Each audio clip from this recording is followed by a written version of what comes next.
Oh, hey, what's up, Megh? Oh, hey. Oh, hey, we did it. We pressed it. We're live by pre-recording, and happy Thanksgiving week. Happy Thanksgiving I love week. Thanksgiving. I mean, Thanksgiving's in a couple of days. It's pretty much a week, A couple of half days, some no school. I get a day off work, so that's cool. Thanksgiving, big. It's like probably my favorite holiday.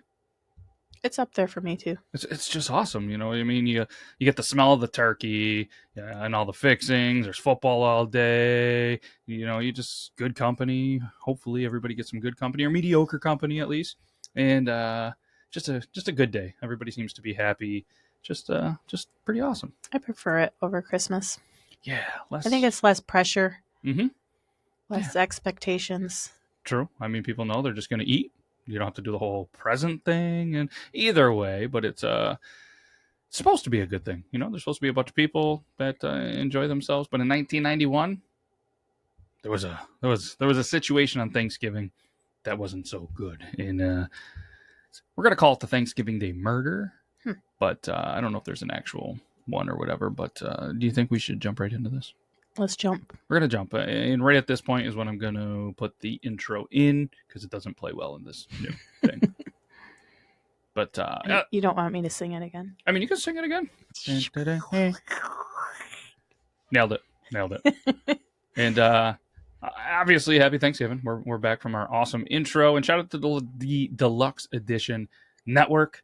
Podcast of the month is the Beard Laws Podcast and Take on the World. So make sure you guys check them out. DeluxeEditionNetwork.com. And again, what are you thankful for, Meg? Thankful for my family and my friends. Yeah. It's good to be thankful Lots about of stuff. Yeah. And it's I'm also thankful that, pretty healthy overall family. You know what I mean? I'm thankful for that. People are pretty happy. People are pretty healthy. I'm thankful that this year I'm not buried in 6 feet of snow, having to shovel my way out. So, yeah. That's also thankful for that. That was a very stressful day. But this story also is pretty wild. Way more wild than 6 foot of snow. No offense. But again, what we're talking about is, like we said, we're calling the Thanksgiving Day murder. And it starts, at least this murder happened in 1991 in Costa Mesa, California. Looked it up. I mean, it's not, we try to do small towns, smaller stories, but every once in a while there's just a crazy story that's in a bigger town. And like I said, it's at the end of the day, it's Yore Town, Yore Stories for the Yore Town Podcast. So even big towns are someone's town. And they were all small towns at some point, probably. But at the same point, it's your town, and there's probably about 110,000 people or so that are living in Costa Mesa, California, that it is your town. So hopefully this story makes it out there. And if you happen to be from the area, let us know, and let us know if you remember this wild family. And it's about the Nelsons and their apartment on Thanksgiving Day. And it's honestly one of the most gruesome things out there.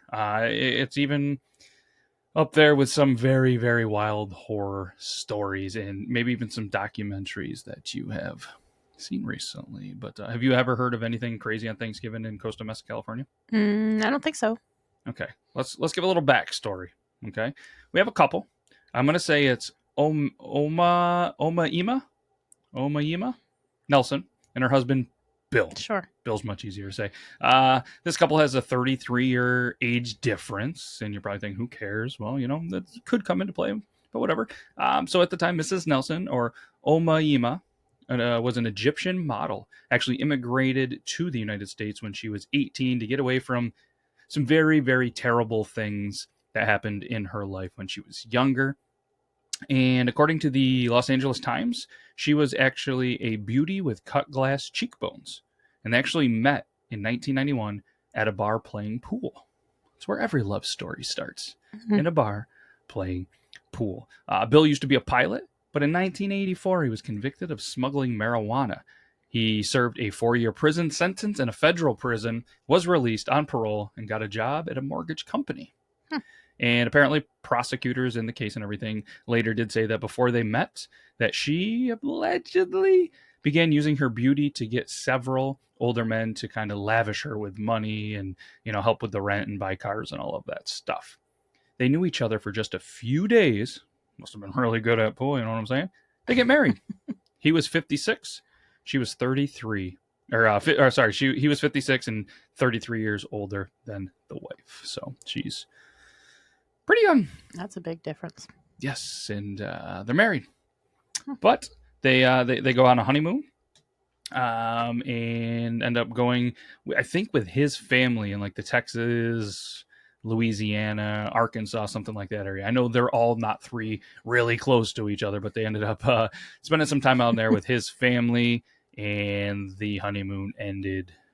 And the honeymoon phase ended very, very quickly. According to a lot of people, neighbors, coworkers, and stuff like that, they were just a real quiet, kind of mysterious couple. But turns out it was a very, very unhappy marriage, to put it lightly. It was reported that once they were married, Bill kind of really started to show his violent side, physically, sexually abusing her. It was even alleged that at one point they were driving home with a brand new kitten.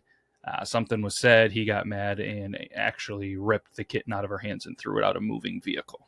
That Yikes. kind of violent.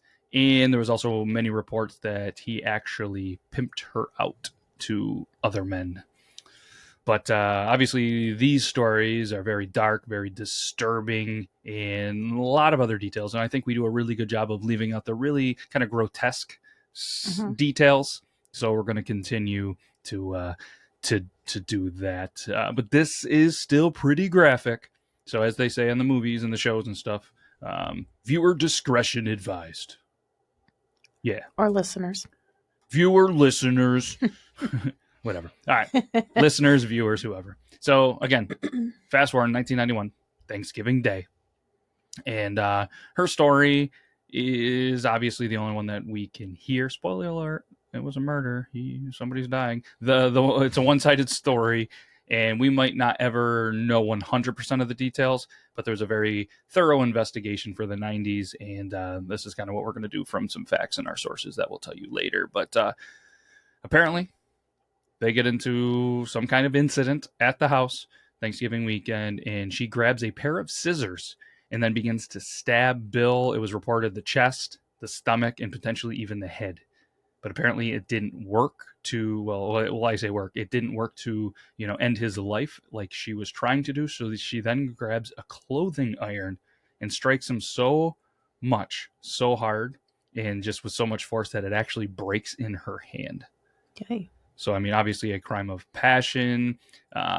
He ends up being reported missing. He doesn't obviously show up to work on Monday. But before the missing report even comes out, Mrs. Nelson is busy, I guess is the a term that we want to put this, trying to get rid of the evidence of her husband. She then proceeds to actually butcher up his body right on the kitchen floor. She takes the hands, boils them in oil to try to remove fingerprints, takes the severed head and sticks it in the freezer so she could later break the teeth out and hide the evidence. Wow. Yeah, that turned quickly, right? Yeah. Pretty quick, but this part even more gross. She then goes on to castrate him in revenge for the assault and obviously the very terrible dark past that has happened. She then takes the body parts, as many as she could, puts them in trash bags, wraps them in newspapers, and then she took as much of the other body parts and put them down the garbage disposal. And then apparently she got hungry. It was Thanksgiving and everything. And then turns to cannibalism. Oh, boy. Yes. So according to documents and some stuff that apparently she had told a psychiatrist and some other one, she actually cooked the ribs, put them in the oven as if it was like a restaurant-style rib, barbecue sauce them, flavored them, and then upon sinking her teeth into Bill's ribs that she cooked, she said it's so sweet, to kind of paraphrase some stuff. So, yeah. That's a Whopper. No, ribs. Not from Burger King. Not getting these ones there, hopefully. But I mean, obviously, you're starting to get like Hannibal Lecter vibes, and you have the Jeffrey Dahmers, and obviously those stories and those accounts were earlier than the 90s. But it's just one of those things where these documentaries and stuff are coming out now on those. It's wild. Absolutely wild. And what's even crazier is at the time of, when all of this went down, they had been married for less than 3 weeks, and they've only known each other for a total of 5. Yeah. I mean, that's a rough couple of weeks. Yeah. A lot of Seems ups like a lot of maltreatment in a very short amount of time to lead up to that. Yeah, that's probably an easy way to put that. But what's even more crazy, if you think it could get even crazier, she apparently dressed up in red shoes, red hat, red lipstick, got all real, like, redded up, dressed up and everything to prepare or butcher her husband. She then drives to a friend's house, showed the friend the trash bags that she stuffed in the back of Bill's 1975 red Corvette. Apparently, she offered a friend $75,000 to help dispose of the body.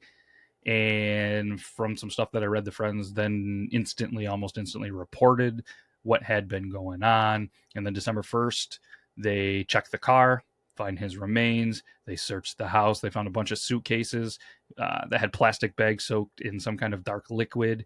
The cooker still had the hand sitting in the oil. The freezer is, where the head still was. But later comes out in the investigation and through court and everything that in 1990, a year or so before she meets Bill, she was actually arrested on a felony charge because she actually tied up an ex-boyfriend, slapped him around, and actually held him at gunpoint in demand for money. Yeah. And then obviously this goes through trial. All of the details, all of this stuff is then released. The jury finds her guilty. She's sentenced to 27 years to life. She came up for parole in 2006. Denied, as they saw, she wasn't fit or whatever it is to get back in the public. She then gets married while she's in jail to a man in his 70s who actually ends up passing away before the next parole. That was in 2011, and she was also denied. So it's believed that she will end up sending the kind of full sentence of 27 years to life.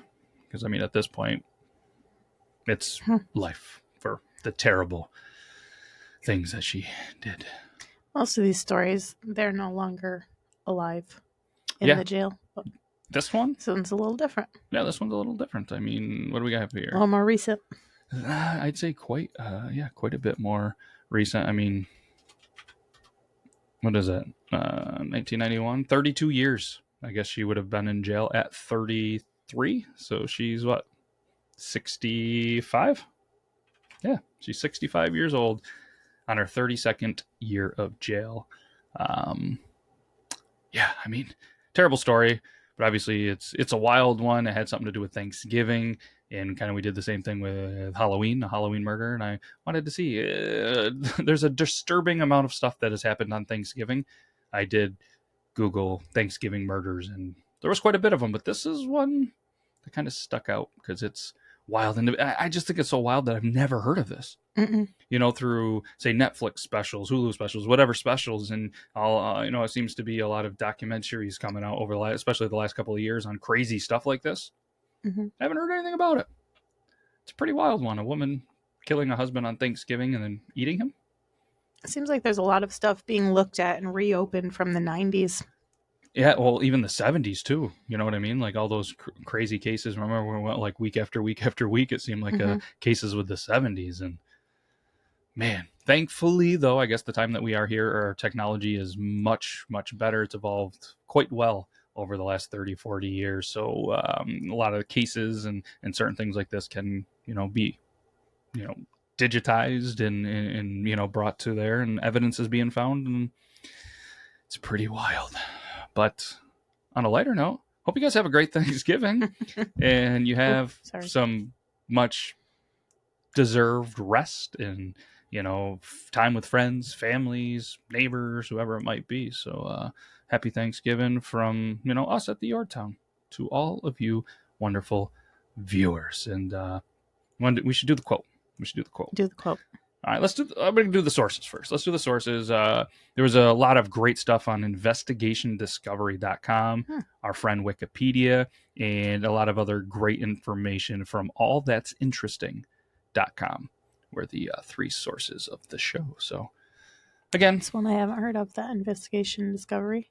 Yeah, it's a really cool site. I kind of obviously was looking at stuff on this and a lot of good stuff. So if I would remember, or if I come back and listen to this, I want to bookmark that link so we can use that one for a future day and whatever we have going on. So happy Thanksgiving, Meg, and to everybody listening. Let's do the quote. Happy Thanksgiving. When I think quote, I think of this person. So we should be thankful for being together. I think that's what they meant or mean by Thanksgiving. That was by Charlie Brown. Good old Chuck. You can't beat a Chucky Brown. But either way, we can't thank you enough for listening. Enjoy your Thanksgiving, and we'll be back for Cyber Monday here at the Yore Town Podcast. Maybe we'll have a great deal on these cool hats that I'm wearing. Ooh. Probably not, but if you want to buy one, they're pretty cheap anyways. They are nice hats. They are nice. Got the little, it's got a black leather patch on it for anybody just listening, and it's got the goldish Yore Town in it, and there's so many different style hats. But I mean, why would you want to support us? I mean, Christmas is coming up, and it'd be cool to have a little Christmas. But anyways, I'm just kidding. All kidding aside, though, we can't thank you enough for whoever's listening to this still. We appreciate it. And Zach, he told me today in a text message, he didn't forget about the show. He does have intentions to continue to write some stuff. So big believe when I see it kind of guy at this point. Because, I mean, he's got 3 kids and as a wrestling coach and, just has to have, a pretty, intensive day job that handles, at least 6 days a week. And newborn. Yeah, he acts like his plate is full. Which it is. For anybody that doesn't understand sarcasm, that was very thick sarcasm. We appreciate the heck out of Zach and thankful that him and his family are healthy as well, and look forward to having some articles written with some words that I can't pronounce, just like the person of the name. I should have looked it up, but either way, I think I'm good enough. All right, happy Thanksgiving. Don't know why you're still listening. Probably aren't, but we can't thank you enough, and we'll see you next week. Bye. Later.